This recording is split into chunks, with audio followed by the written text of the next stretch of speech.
기아 타이거즈, 연패는 없습니다. 어제의 분노를 다시 승리로 바꾸었는데요. 7연승의 기세를 꺾었던 고척 참사 이후 단 하루 만에 강력한 복수를 완성한 기아 타이거즈. 대체 선수들의 반란, 올러의 완벽투, 고종욱의 대타 홈런까지. 하지만 중심 타선 위즈덤과 마무리 정혜영의 흔들림은 여전히 고민입니다. 한편 기아는 후반기 시작과 동시에 기존 주전들의 복귀를 예고하고 있는데요.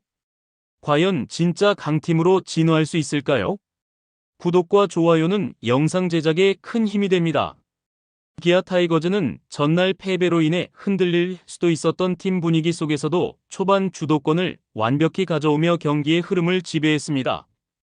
그 중심에는 선발 투수 애덤 올러의 안정적인 투구와 기회를 놓치지 않은 타선의 집중력이 있었습니다. 3회 초까지 양팀 모두 안타 하나 없이 팽팽한 투수전이 이어졌지만 2, 4, 5, 9번 박민의 날카로운 우중간 2루타가 경기에 물꼬를 틀었습니다. 이어진 이창진의 중견수 직격 2루타로 1점을 선취하며 기아는 상대 새로운 외인 투수 웰스를 흔들기 시작했죠. 올 시즌 부상 선수로 꾸준한 기회를 받고 있는 이창진. 아직 타격은 안정적이지 않지만 적시에 제 역할을 하고 있습니다. 이창진은 변화구 위주의 공격을 예의주시하며 직구가 들어오는 순간을 정확히 공략했습니다. 이어진 4회 초 기아는 바뀐 투수 김성기를 상대로 집중타를 퍼부었는데요. 최영우와 오선우의 연속 안타로 무사 2, 3루 찬스를 잡은 뒤 김우령이 좌익수 앞 2타점 적시타로 연결하며 점수차를 3점으로 벌렸습니다. 이어진 김태군의 희생플라이까지 포함하면 단 1이닝 만에 3점을 만들어냈습니다. 이와 같은 공격의 흐름은 기아가 기회에서 어떻게 득점을 올리는가에 대한 교과서적인 예시였습니다. 이날 경기에서 무엇보다 인상 깊었던 것은 애덤 올러의 투구였습니다. 6이닝 5피안타 2실점, 그리고 단 78개의 투구수로 퀄리티 스타트를 기록하며 승리 투수가 되었는데요. 특히 직구의 구속이 평균 148km, 최고 153km까지 찍히면서 타자들을 압도했으며 슬러브, 커브, 체인지업 등 변화구도 적절히 섞으며 완급 조절도 탁월했습니다. 올러는 4회 잠시 흔들리며 2점을 실점했지만 이후 빠르게 안정을 되찾았고 6회는 단 9개의 공으로 마무리하는 효율적인 투구를 선보였습니다. 투구수 관리가 잘 되었음에도 불구하고 벤치는 무리하게 7회까지 끌지 않았고 이는 전날 패배의 교훈을 반영한 조심스러운 운영이었습니다. 초반 흐름을 선점하고 그것을 끝까지 놓치지 않은 기아의 전략은 이날 승리의 핵심이었습니다. 선발이 만들어 놓은 리드를 타선이 유지하고 불펜이 마무리한다는 플랜이 제대로 실행된 경기였습니다. 그러나 그 뒤엔 또 다른 과제가 숨어 있었는데요. 다음은 여전히 기아의 고민거리인 중심 타선 위즈덤에 대해 살펴보겠습니다. 기아 타이거즈의 타선은 상하위 타선 모두 활발한 모습을 보였지만 정작 중심 타선의 핵심이라 할 수 있는 패트릭 위즈덤은 어제에 이어서 또다시 침묵했습니다. 어제는 5타수 무안타 4삼진, 이날 4타수 무안타 3삼진이라는 결과는 단순히 부진 이상의 문제를 보여주는 징후입니다. 특히나 득점권 기회에서의 삼진은 경기의 리듬을 끊고 흐름을 상대에게 넘겨주는 결정적 요인이 됩니다. 위즈덤은 연승 기간 동안에는 타율 3할 2푼 이상, OPS 1 이상을 기록하며 중심 타선에서 강력한 임팩트를 남겼지만 최근 몇 경기에서는 극심한 기복을 보이고 있습니다. 특히 키움과의 2연전에서 드러난 약점은 슬라이더 계열 변화구에 대한 대응력이 현저히 떨어진다는 점입니다. 키움은 그의 약점을 집요하게 공략했고 위즈덤은 속수무책으로 당했습니다. 문제는 위즈덤이 2번 박찬호와 4번 최영우 사이에 위치하면서 팀 공격 흐름의 연결고리 역할을 맡고 있다는 점입니다. 이날 경기에서도 1번 이창진과 박찬호가 안타를 기록했지만 위즈덤은 끝내 침묵했습니다. 그래서 타선이 전체적으로 끊어지는 느낌을 지울 수 없었습니다.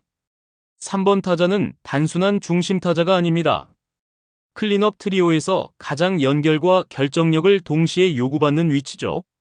하지만 위즈덤은 최근 3경기에서 삼진율이 40%에 육박하며 리듬과 타이밍 모두 크게 흔들리고 있습니다.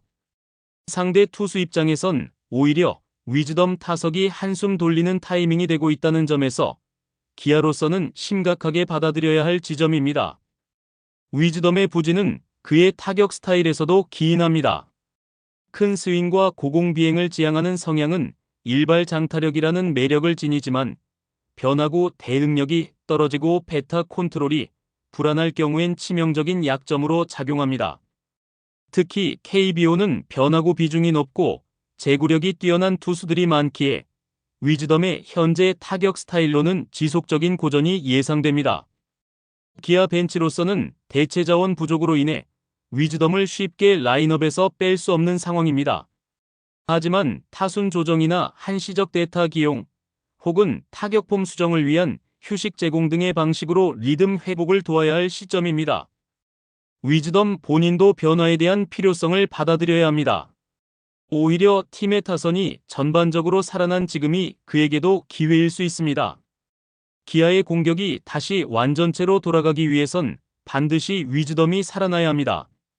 지금처럼 박찬호, 위즈덤, 최형우의 라인이 흐름을 이어가지 못한다면 상하위 타선의 분전도 결과적으로 빛을 발하기 어렵습니다.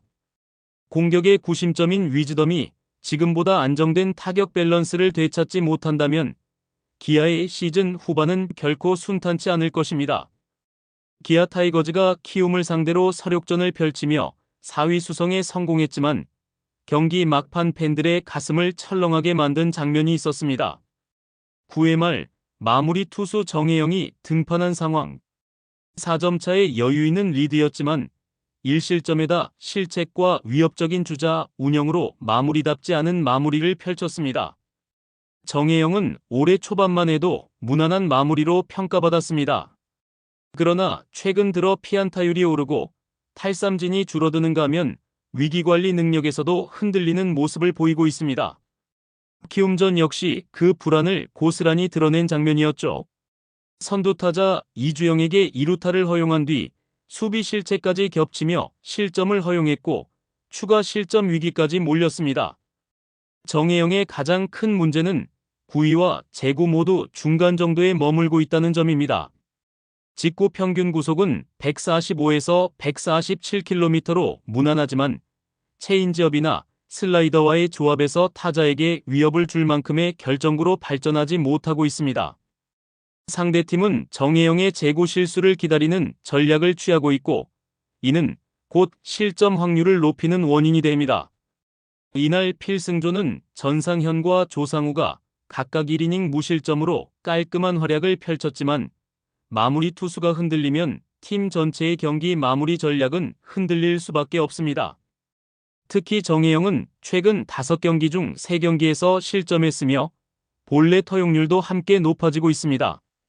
이는 단순한 일시적 부진이 아니라 체력 저하 또는 심리적 압박감의 결과일 수 있습니다. 기아의 이범호 감독은 아직까지 정혜영을 신뢰하는 모습을 보이고 있지만 시즌 후반으로 갈수록 필승조의 체력 관리와 승부처에서의 정확한 판단이 중요해질 수밖에 없습니다. 만약 정혜영이 이 같은 흐름을 지속한다면 구원 조합을 다시 조정해야 하는 상황이 도래할 수도 있습니다. 조상우나 전상현을 마무리로 돌리는 단기 로테이션도 고려해 볼 필요가 있습니다. 또한 정혜영의 구위 회복을 위해선 일시적인 휴식이 필요하다는 분석도 나오고 있습니다.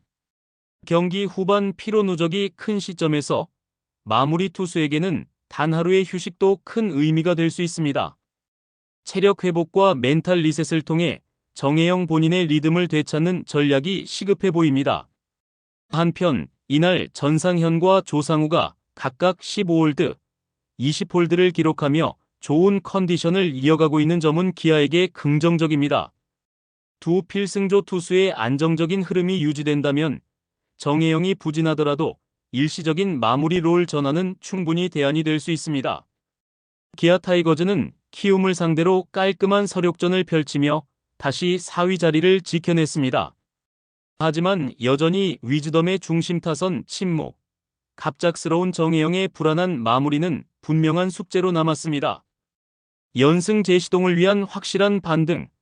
바로 지금이 기회입니다. 팬 여러분의 뜨거운 응원과 댓글이 필요합니다. 구독, 좋아요도 꼭 부탁드립니다. 시청해주셔서 감사합니다.